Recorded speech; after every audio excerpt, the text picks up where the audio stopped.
കട്ടായി.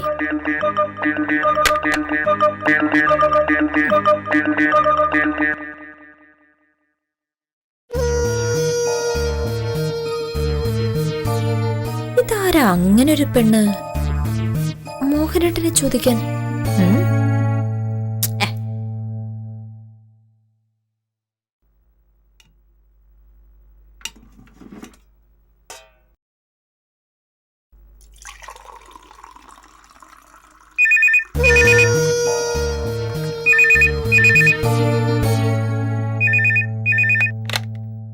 ഹലോ സാറേ, സാർ അന്ന് പറഞ്ഞ പ്രശ്നം ഞാൻ അന്വേഷിച്ചു. ഏത് പ്രശ്നം? സാറിന്റെ പ്രൊമോഷന്റെ കാര്യേ. താലൂക്ക് ഓഫീസിലെ സഹദേവന് ഇതിലൊക്കെ വലിയ പിടിയാ. അയാള് ഭരണകക്ഷി യൂണിയന്റെ വലിയ നേതാവല്ലേ. എന്നിട്ട് സാർ ഒന്നുകൊണ്ടും പേടിക്കണ്ട, അടുത്ത പ്രൊമോഷൻ ലിസ്റ്റിൽ സാറിന്റെ പേരുണ്ട്. ഉറപ്പാണോ ശിശുപാല? എന്റെ പൊന്നു മോഹനേഷൻ സാറേ, ഉറപ്പില്ലാത്ത ഒരു കാര്യം ഞാൻ പറയൂ. പ്രൊമോഷന്റെ പേര് പറഞ്ഞ് റവന്യൂ മന്ത്രിയുടെ പാർട്ടിക്കാർ ചില ബലം പിടുത്തമൊക്കെ നടത്തുന്നുണ്ട്. പക്ഷെ എങ്ങനെ വന്നാലും സാറിന് പ്രൊമോഷൻ ഉറപ്പാണെന്നാ സഹദേവൻ പറഞ്ഞത്. ഓ ഈശ്വര, എന്റെ വലിയൊരു ആഗ്രഹമായിരുന്നു, അത് നടന്നു. ഞാനിപ്പൊ തന്നെ ഈ വിവരം ശീലാവതി സാറിനോട് പറഞ്ഞേക്കാം. അവരൊന്ന് ഞെട്ടട്ടെ സാറേ. ശിശുപാല, മണ്ടത്തരം കാണിക്കരുത്. ഇപ്പോ ആരും ഒന്നും അറിയണ്ട. ഇത് പുറത്തറിഞ്ഞ പ്രശ്ന. നമ്മൾ രണ്ടുപേരല്ലാതെ മൂന്നാമതൊരാൾ അറിയരുത്, മനസ്സിലായോ? അപ്പോ സാറിന്റെ ഭാര്യ അറിയണ്ടേ? ആരറിഞ്ഞാലും പ്രശ്ന. കാര്യങ്ങളൊക്കെ ഞാൻ നേരിട്ട് പറഞ്ഞോളാം. നമ്മളിന്ന് കാണുമല്ലോ, അപ്പൊ പറയാം ബാക്കി.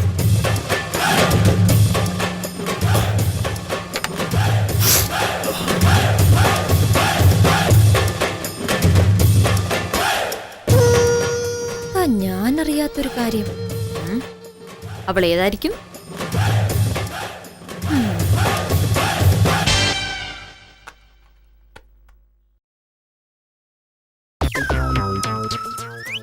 ലക്ഷ്മി, നീ പോവാൻ റെഡി ആയില്ലേ മോളെ?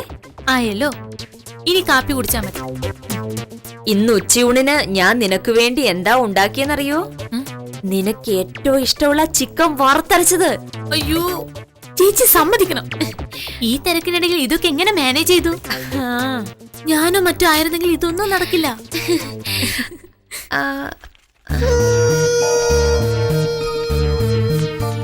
ലക്ഷ്മി, ഞാനൊരു കാര്യം ചോദിക്കട്ടെ? വെറുതെ ഒരു കൗതുകത്തിന് ചോദിക്കുവാ, നീ വേറൊന്നും വിചാരിക്കല്ലേ? എന്താ ചേച്ചി? മോഹനേട്ടനെ മോഹനേട്ടാന്ന് വിളിക്കുന്ന വേറെ ആരാ ഉള്ളേ? വേറെ ആരുമില്ല. ആരുമില്ലേ? ഒരാളുണ്ട്. പണ്ട് തറവാടിനടുത്ത് താമസിച്ചിരുന്ന സുശീല ചേച്ചി. സുശീല ചേച്ചിക്ക് മോഹനേട്ടൻ എന്ന് വെച്ച ജീവനായിരുന്നു. ഞങ്ങളുടെ വീട്ടിൽ നിന്ന് പോവില്ല. മോഹനേട്ടൻ കോളേജിൽ വന്ന ആ നിമിഷം സുശീല ചേച്ചി വീട്ടിലെത്തും. അന്നതിന്റെ പേരില് മോഹനേട്ടനെ എന്നും കളിയാക്കുമായിരുന്നു. ഞാൻ പറഞ്ഞു എന്ന് മോഹനേട്ടനോട് പറയില്ലെങ്കിൽ ഞാനൊരു കാര്യം പറയാം. എന്താ? സുശീല ചേച്ചിയുടെ അച്ഛൻ ഒരു ദിവസം കല്യാണാലോചനയുമായിട്ട് വീട്ടിൽ വന്നതാ. എന്നിട്ട് എല്ലാവർക്കും ഇഷ്ടായിരുന്നു. അമ്മയും അമ്മാവന്മാരൊക്കെ കല്യാണം നടത്താൻ സമ്മതിച്ചതാ. മോഹനേട്ടനോ? മോഹനേട്ടന് ഇഷ്ടായിരുന്നു. പക്ഷെ ജാതകം നോക്കിയപ്പോഴല്ലേ പ്രശ്നം.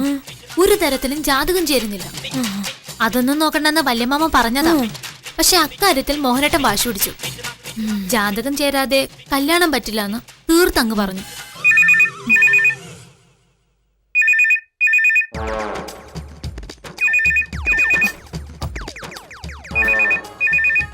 ഹലോ, ഇത് മോഹനേട്ടന്റെ വീട് തന്നെയാണോ?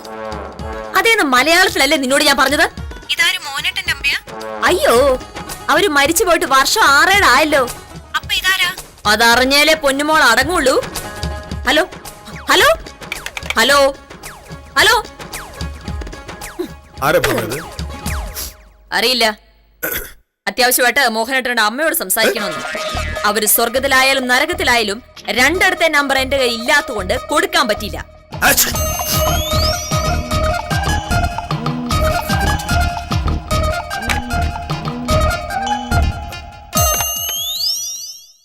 ആഹാ, നീ കഴിച്ചു തുടങ്ങിയോ? മണി 9 ആവാറായി. എനിക്ക് പോണ്ടേ ചേച്ചി. ലക്ഷ്മി, ഞാൻ വെറുതെ ചോദിക്കാട്ടോ. നീ നേരത്തെ പറഞ്ഞില്ലേ ഒരു സുശീലയുടെ കാര്യം? അവരിപ്പോ എവിടെയുണ്ടെന്ന് അറിയോ? സുശീല ചേച്ചി ഈ ടൗണിൽ തന്നെ ഉണ്ട്. നിങ്ങളുടെ കല്യാണത്തിന് മുമ്പ് സുശീല ചേച്ചിയുടെ കല്യാണം കഴിഞ്ഞു. ഒരു ഇലക്ട്രീഷ്യനോ മറ്റോ ആയിരുന്നു ആള്. ഇപ്പൊ ഗൾഫിലാ. ഞാനൊരു 2 മാസം മുമ്പ് കോളേജിനടുത്ത് വെച്ച് സുശീല ചേച്ചി കണ്ടു. ഇങ്ങോട്ട് താമസം മാറിയിട്ട് കുറച്ചു നാളെ ആയോളെന്നും പറഞ്ഞു. ഞാൻ അന്ന് എന്നെ മോഹനനോട് സുശീല ചേച്ചിയെ കണ്ട കാര്യം പറഞ്ഞിരുന്നല്ലോ. ഉള്ളത് പറയണല്ലോ, സുശീല ചേച്ചി ഇപ്പൊ പഴയതുപോലെയൊന്നും അല്ല. നല്ല സുന്ദരിയായിട്ടിരിക്കുന്നു. ഇപ്പോഴാണ് കല്യാണാലോചന വന്നിരുന്നെങ്കിൽ ഒരു ജാതകം നോക്കാതെ മോഹനേട്ടൻ ചാടി വീണ് കല്യാണം കഴിച്ചേനെ.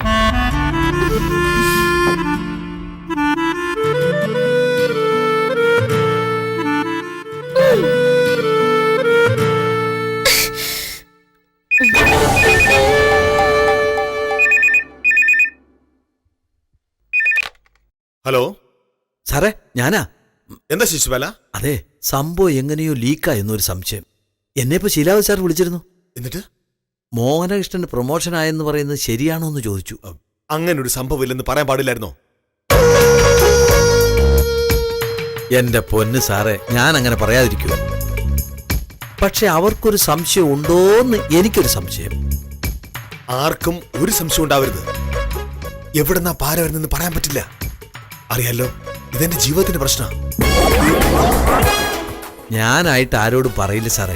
ആ ഓക്കെ, ഞാനൊരു 15 മിനിറ്റ് വരാം. ഓക്കെ. ഭാമേ, ഭാമേ. ഓ, എന്താ മോഹനേട്ടാ? ആ ഭാമേ, ഞാനിന്ന് ഇത്തിരി നേരത്തെ ഇറങ്ങാ. പോയിട്ട് ഇത്തിരി അത്യാവശ്യമുണ്ട്. എന്തത്യാവശ്യം? അതൊന്നും നിന്നോട് ഇപ്പൊ പറയാൻ പറ്റത്തില്ല.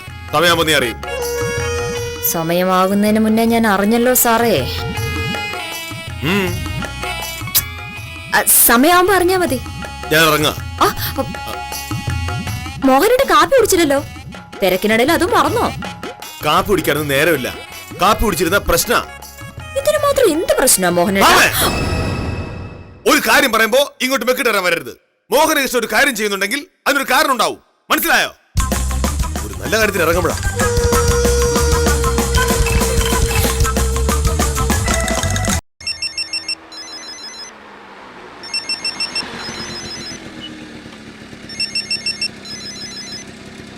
ഹലോ ഉത്തമ, ഇത് ഞാനാ സത്യഭാമ.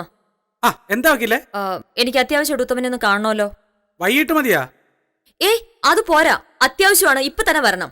ഓഹോ, അയ്യോ, രാവിലെ 1-2 കാര്യങ്ങളുണ്ടായിരുന്നു. വക്കീൽ, ഒരു കാര്യം ചെയ്യാം. ഞാനേ വില്ലേജ് ഓഫീസിന്റെ മുമ്പിലൂടെ പോകുന്നുണ്ട്. അവിടെ കയറി മോഹനേഷ് സാറിനെ കണ്ടോളാം. വേണ്ട വേണ്ട, ഞാൻ വിളിച്ചത് സാർ അറിയണ്ട. ഉത്തമ നേരെ ഇങ്ങോട്ട് വന്നാ മതി. ഇതെന്ത് പുലിവാല? മോഹനകൃഷ്ണ സാർ അറിയാതെ വക്കീലിനൊരു പ്രശ്നം. ഞാൻ പറയുന്നത് ശിശുപാലൻ മനസ്സിലാക്കണം. 6 മാസം കഴിഞ്ഞ് പ്രൊമോഷൻ ലിസ്റ്റ് വരുമെന്ന ശീലാവതി സാർ പറഞ്ഞ്. പിന്നെ ഇതിങ്ങനെ എത്ര നേരത്തെ ശരിയായി? അതൊന്നും എനിക്കറിയില്ല. ലിസ്റ്റ് റെഡിയായെന്നും സാറിന്റെ പേരുണ്ടെന്നും പറഞ്ഞത് സഹദേവനാ. സാറിന് സംശയം ഉണ്ടെങ്കിൽ നമുക്ക് സഹദേവനോട് ചോദിക്കാം. പക്ഷേ വൈകുന്നേരം ആവില്ലേ? അതിനു മുമ്പ് ഇത് പുറത്തിറങ്ങിയാലോ? ശിശുപാല, എനിക്ക് രാഷ്ട്രീയക്കാരുടെ ശുപാർശയില്ല. ഞാൻ ലിസ്റ്റിലുണ്ടെന്നറിഞ്ഞാൽ അവർ കൂട്ടത്തോടെ പാര വയ്ക്കും. വൈകുന്നേരം വരെ കാക്കുന്ന എന്തിനാ? നമുക്ക് ഇപ്പൊ പോയാൽ സഹദേവൻ താലൂക്ക് ഓഫീസിൽ കാണും. ശിശുപാല, ഇപ്പോഴോ? ആഫീസ് ടൈം ആവാറായി. ഒരു കാര്യം പറയുമ്പോ സാറ് മഹാത്മാഗാന്ധിക്ക് പഠിക്കരുത് കേട്ടോ. സഹദേവനെ കാണണമെങ്കിൽ ഇപ്പൊ തന്നെ പോണം. എങ്കിൽ പിന്നെ ശീലാപതി സാർ വന്നിട്ട് ചോദിച്ചിട്ട് പോയാലോ? ആഹാ, അപ്പൊ അവർക്ക് 1 മിനിറ്റ് കൊണ്ട് കാര്യം പിടിയിട്ടില്ലേ? എന്റെ സാറേ, പുലന്തേവിക്ക് ഇപ്പൊ തന്നെ സംശയം ഉണ്ടെന്ന് ഞാൻ പറഞ്ഞില്ലേ? നമസ്കാരം സാറേ. നമസ്കാരം. അതെ ഞാനും മോഹനകൃഷ്ണൻ സാറും കൂടെ അത്യാവശ്യമായിട്ട് ഒരു ഇടം വരെ പോയെന്ന് ശീലാവതി സാർ വരുമ്പോ പറഞ്ഞേക്കണം. അതൊരു പതിവില്ലാത്ത പോക്കാണല്ലോ സാറേ. അല്ല സാർ അങ്ങനെ സാർ വരണം. ഇനി അതിന്റെ പൊരുൾ ഇരിക്കാൻ നോക്കല്ലേ. സാർ വരണം. സാർ വാ. വേഗം വരാം.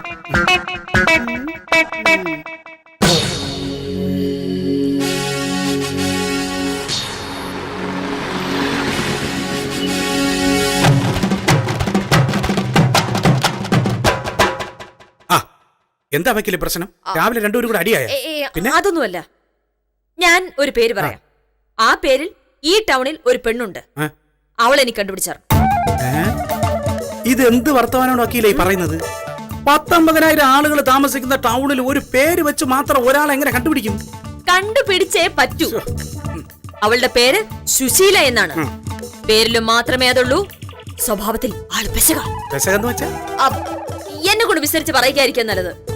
ഉത്തമനെ കണ്ടുപിടിക്കാൻ പറ്റൂല്ലയോ? വക്കീല് ഇപ്പൊ പറഞ്ഞ വിവരം മാത്രം വെച്ച് അവളെ കണ്ടുപിടിക്കുകയാണെന്നുണ്ടെങ്കിൽ ഭൂമി മലയാളത്തിൽ ഒരൊറ്റ ആളേ ഉള്ളൂ. അതാരാ? മറ്റേ നമ്മുടെ പരമേശ്വരൻ കണിയാരി. അയാൾക്കാകുമ്പോ ഈ മഷിനോട്ടം നല്ല വശമുണ്ട്. ആ വഴിക്കല്ലാതെ ഈ പറഞ്ഞ ആളിനെ കണ്ടുപിടിക്കാൻ പറ്റൂല വക്കീലേ. ഇതവളാ. ധവളെ? അവളാ ഇത്. ഇതെന്തോന്ന്? ഒരാളിന്റെ പേര് പറഞ്ഞിട്ട് ആളെ കണ്ടുപിടിക്കാനെന്ന് ഞാൻ വല്ലതും വിളിച്ച് പറയും. ഹലോ, മോഹനേട്ടന്റെ വീടല്ലേ ഇത്? നീ കുറെ നേരമായാലോടെ എന്നെ ക്ഷമ പരീക്ഷിക്കുന്നേ? ആരാടി നീ? മാനമര്യാദയ്ക്ക് കല്യാണം കഴിച്ച് ജീവിക്കുന്ന ആളുകളെ വഴിതെറ്റിക്കൊണ്ട് ഇറങ്ങിയിരിക്കുകയാണോ? അടിച്ച് നിന്റെ ഷേപ്പ് ഞാൻ മാറ്റും. പണ്ടെങ്ങാണ്ട് ഒരു ഇഷ്ടം ഉണ്ടായിരുന്നെന്ന് കരുതി കല്യാണം കഴിഞ്ഞിട്ടും അത് കൊണ്ടു നടക്കണോ നീ? മേലിൽ ഈ ഫോണിലേക്ക് വിളിച്ചിട്ടുണ്ടെങ്കിൽ നിന്റെ അന്ത്യമായിരിക്കും, പറഞ്ഞേക്കാം. ആഹാ, ഞാൻ ആരാണെന്ന് നിനക്ക് അറിയില്ല. ഹലോ, ഇപ്പോഴാണ് എനിക്ക് കാര്യങ്ങളുടെ കിടപ്പ് മനസ്സിലായത്. മോഹനകൃഷ്ണ സാറിനെ ഏതോ പെണ്ണ് വിളിക്കുന്നു. അവളുടെ പേര് സുശീല. എന്റെ വക്കീലെ, അങ്ങനെയാണെങ്കിൽ വക്കീൽ ഇപ്പൊ കാണിച്ചത് മഹാ അബദ്ധമായി പോയി. ഇനി അവള് വിളിക്കുമ്പോ അവളുടെ നമ്പർ നോക്കി നമുക്ക് പിടിച്ചൂടായിരുന്നോ? ഒരു കോളർ ഐ ഡി വാങ്ങാൻ ഏറിയാൽ 500-600 രൂപ മതിയല്ലോ. അതൊരു ഐഡിയ. പെട്ടെന്ന് പോയിട്ട് ഒരു കോളർ ഐഡി മേടിച്ചോണ്ട് വാ. ഇന്ന് നമുക്ക് അവളെ പിടിച്ചിട്ട് തന്നെ ബാക്കി കാര്യം. എന്നോടാ കളി. പിന്നെ ഇപ്പൊ പറഞ്ഞ പോലത്തെ പുലഭ്യ ഈ ഫോണിലൂടെ പറഞ്ഞ അവര് പിന്നെ വിളിക്കൂ? വിളിക്കില്ലേ? എന്റെ വക്കീലെ, വക്കീലായത് കൊണ്ട് പ്രായോഗിക ബുദ്ധി ഉണ്ടാവണമെന്നില്ല. ഒരു ഭാര്യയ്ക്ക് ആദ്യം വേണ്ടത് ഭർത്താവിനൊരു കാമുകി ഉണ്ടെങ്കിൽ അവളെ നൈസാ നിന്ന് കണ്ടുപിടിക്കാനുള്ള ബുദ്ധിയാണ്. ആ ബുദ്ധി ഉണ്ടാവണമെങ്കിൽ ഭരണഘടനയോ ഇന്ത്യൻ പീനൽ കോഡോ ക്രിമിനൽ പ്രൊസീജിയറോ ഒന്നും പഠിച്ചിട്ട് ഒരു കാര്യവും ഇല്ല.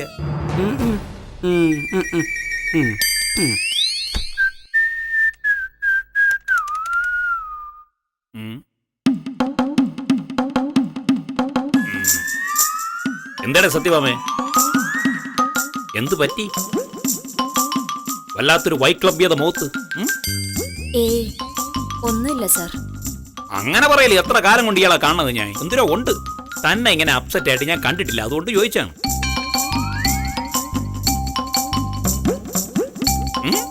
എന്തെങ്കിലും നിയമപ്രശ്നമാണെങ്കിൽ പറ, സഹായിക്കാൻ ഞാൻ ഉണ്ടല്ലോ. അഡ്വക്കേറ്റ് ഹരിചന്ദ്രേ.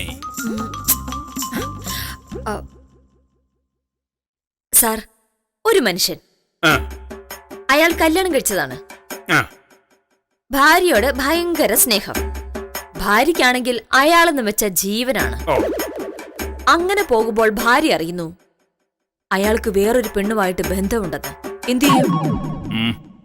അല്ല, ഇതിൽ ഇയാളെ കക്ഷിയാരാണ്? ഭർത്താവാ ഭാര്യ? ഭാര്യയാണെങ്കിൽ? ഭാര്യയാണെങ്കിൽ പ്രശ്നമാണ്. അയാൾക്കെതിരെ കേസ് കൊടുക്കാം. മറ്റൊരു സ്ത്രീയുമായി തുടരുന്ന ബന്ധം മൂലം ഈ ഭാര്യയ്ക്കുണ്ടാവുന്ന മനപ്രയാസം ഗാർഹിക പീഡനത്തിന്റെ കീഴിൽ വരും. Section 498B. ഭർത്താവ് ഉള്ളേ പോവും. പക്ഷേ ഭർത്താവാണ് ഇയാളെ കക്ഷിയെങ്കിൽ അതിനുകൊണ്ട് ന്യായം. അതെന്ത് ന്യായം? പറഞ്ഞുതരാം. ഇടയിൽ നമ്മുടെ രാജ്യത്തെ നിയമപ്രകാരം പ്രായപൂർത്തിയായ ഒരു സ്ത്രീയും പുരുഷനും തമ്മിൽ പരസ്പര സമ്മതപ്രകാരം കൊണ്ടു നടക്കുന്ന ഒരു ബന്ധത്തെ തടയാൻ പറ്റൂല. പക്ഷേ ഈ രണ്ടാമത്തെ പെണ്ണിനെ കല്യാണം കഴിച്ചിട്ടുണ്ടെങ്കിൽ ഇയാൾ കുടുങ്ങും. കല്യാണം കഴിച്ചിട്ടുണ്ടോന്ന് അറിയില്ല. പിന്നെ അതല്ലേ ആദ്യം അന്വേഷിക്കേണ്ടത്. അതാദ്യം അന്വേഷിക്കേ. ബാക്കി കാര്യം ഞാൻ ഏറ്റ്.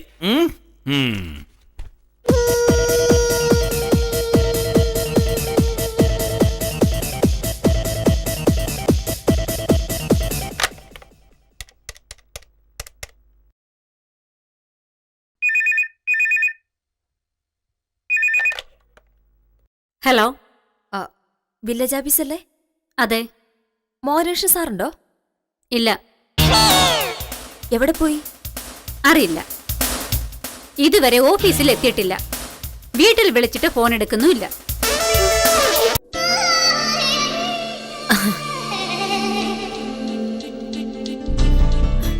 ഇത് മോഹനകൃഷ്ണ വക്കീലല്ലേ? ഞാൻ സത്യഭാമ. അറിയാം. ഇവിടുത്തെ മോഹനകൃഷ്ണന്റെ ഭാര്യ. അതും അറിയാം. ആളില്ലേ ഇവിടെ? ഇല്ല. എവിടെ പോയി? അയ്യോ, അത് ഞങ്ങൾക്കറിയില്ല. സാധാരണ ഓഫീസിൽ തന്നെ കാണൂന്നാ എന്നോട് പറഞ്ഞത്. ഒരു അത്യാവശ്യ കാര്യം ഉണ്ടായിരുന്നു. എന്ത് അത്യാവശ്യം ഉണ്ടെങ്കിലും അയാള് വരാതെ പറ്റില്ലല്ലോ. പ്രഭേ, നീ കരയുന്നെന്തിനാ? കരയാതെ. ഭാമേ,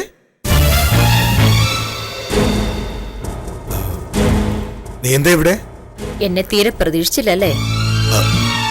അതെന്താ നീ അങ്ങനെ പറഞ്ഞേ? വാ, സംസാരിക്കാനുണ്ട്.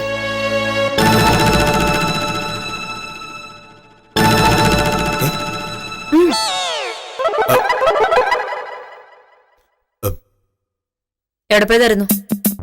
താലൂക്ക് ഓഫീസില്. എന്തിന്? എന്റെ പ്രമോഷൻ ശരിയായി. ഇവിടെ ആരും അറിഞ്ഞിട്ടില്ല.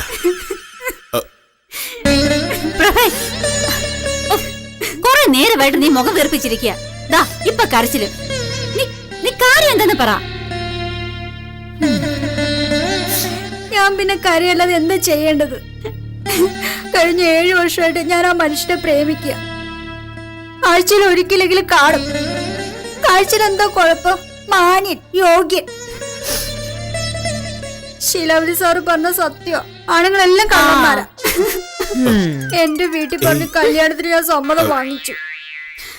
വീട്ടിൽ ഒന്ന് പെണ്ണ് കാണാൻ അച്ഛൻ പറഞ്ഞു. ആ വാർത്ത പറയാൻ വേണ്ടിയാ ഞാൻ മോഹനേട്ടനെ വിളിച്ചത്. മോഹനേട്ടനോ? അയാളുടെ പേര് രാമോഹൻ എന്നാ. രാവിലെ ഞാൻ വിളിച്ചപ്പോ ഏതൊരു പെണ്ണ ഫോൺ എടുത്തു. നമ്പർ മാറിപ്പോയെന്ന് കരുതി ഞാൻ ഫോൺ കട്ടി. എന്നിട്ട് കൊറേ കഴിഞ്ഞ് വിളിച്ചപ്പോഴും അവള് തന്നെ. ഞാൻ കരുതി മോഹനേട്ടന്റെ അമ്മയായിരിക്കും.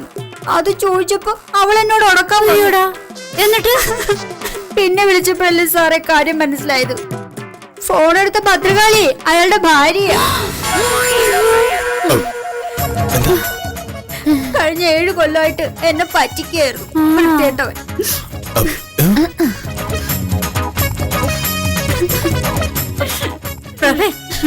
കരയാതെ, നമുക്ക് പരിഹാരം ഉണ്ടാക്കാം. നീ ധൈര്യമായിട്ടിരിക്കും. നമുക്ക് പോവാം. വീട്ടിൽ പോകാനോ? എനിക്കിവിടെ ജോലിയില്ലേ? എന്നാ പിന്നെ ഞാൻ പോവല്ലേ? ജോലി നടക്കട്ടെ, ഒരുപാട് പണിയില്ലേ? അല്ല, നീ എന്തിനാ വന്നേ? അവനെ അങ്ങനെ വിടരുത്. നീ കരയാതെ. ഞാൻ വെറുതെ ഇതിലൂടെ പോയപ്പോ മോഹനേട്ടനെ കാണാൻ വേണ്ടി തലവേദന എടുക്കുന്നുണ്ട്. ധൈര്യമായിട്ടിരിക്കും. പിന്നെ മോഹനേട്ടൻ ഇവിടെ നിന്നു. കുഴപ്പമൊന്നുമില്ല.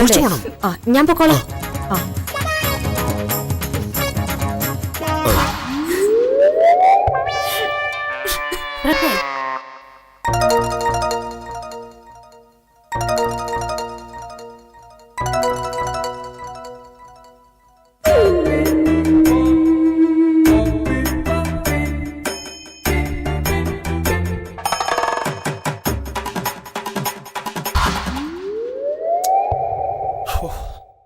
എന്നാലും സ്വയംപ്രഭയ്ക്ക് ഇങ്ങനെ ഒരു പ്രേമുണ്ടായിരുന്ന കാര്യം എനിക്കറിയില്ലായിരുന്നു.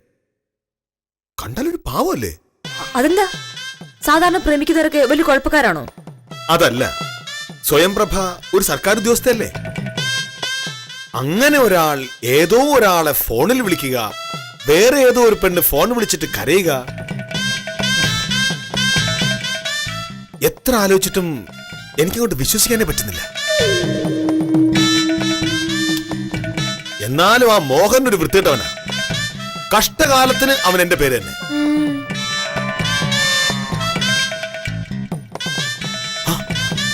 ഇനിയിപ്പോ സ്വയംപ്രഭ പുറത്തിറങ്ങി ആൾക്കാരോടൊക്കെ മോഹനം ചതിച്ചു എന്ന് പറയുമ്പോ അതൊരു പക്ഷെ ഞാനാണെന്ന് കരുതിയാലോ?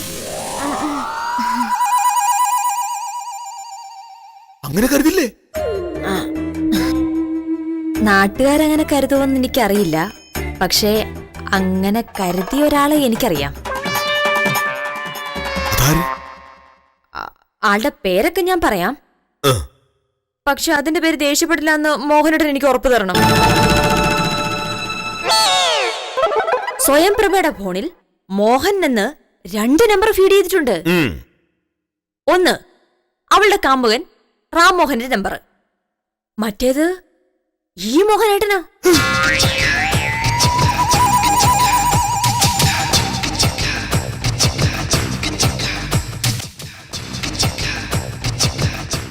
അത് നിനക്കങ്ങനെ അറിയാം? മറ്റേ മോഹനാണെന്ന് കരുതി ആ.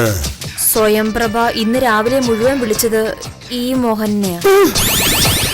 ഒരു പെണ്ണ് ഫോൺ എടുത്തെന്ന് പറഞ്ഞില്ലേ, അത് ഞാനാ. പിന്നെ എടുത്ത് ഫോൺ ചെയ്ത് മോഹനേട്ടനാണോന്ന് ചോദിച്ചാൽ എനിക്ക് ദേഷ്യം വരില്ലേ?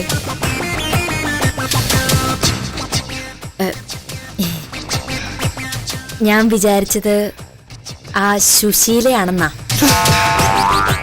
ഏത് സുശീല? പണ്ട് മോഹനേട്ടന്റെ അയൽവക്കത്തുണ്ടായിരുന്ന സുശീലയില്ലേ, മോഹനേട്ടനുമായിട്ട് കല്യാണാലോചനയൊക്കെ നടത്തിയ ആ സുശീല. ആ സുശീല നിനക്കെങ്ങനെ അറിയാം? ലക്ഷ്മി പറഞ്ഞു. ഞാൻ വിചാരിച്ചു അവളാണെന്ന്, അതുകൊണ്ട് എനിക്ക് വായി തോന്നുന്നൊക്കെ ഞാൻ പറഞ്ഞു. ഈശ്വര, ഇനിയിപ്പോ സ്വയം പ്രഭയ്ക്ക് മനസ്സിലാവില്ലേ വിളിച്ചത് എന്റെ നമ്പറിലാണെന്ന്? അതുകൂടെ സംഗതി നാണക്കേടാവും. ചീത്ത വിളിച്ച നീയാണെന്നൂടെ അറിഞ്ഞാ ഞാൻ പിന്നെ എങ്ങനെ ഓഫീസിൽ പോകും? അത് സാരമില്ല മോഹനേട്ടാ, എന്റെ ഭാഗത്ത് സ്വയംപ്രഭയാണെങ്കിൽ ഇതൊക്കെ തന്നെ ചെയ്യുള്ളൂ. ഓ, ഒരു പെണ്ണിന് മനസ്സിലാവില്ലേ പെണ്ണിന്റെ വിഷമം? മനസ്സിലാവോ? ദേ, മേലില്ലെങ്കിൽ നീ ഇങ്ങനെ ഒന്നും ചെയ്യരുത്. എന്റെ മാനോ പോകുന്നത്. ഇനി അങ്ങനെ ഒന്നും ചെയ്യില്ല, സത്യം. ആ. മോഹനേട്ടാ, മോഹനേട്ടൻ ആ സുശീലയെ കാണാറുണ്ടോ? ഉണ്ടെങ്കിൽ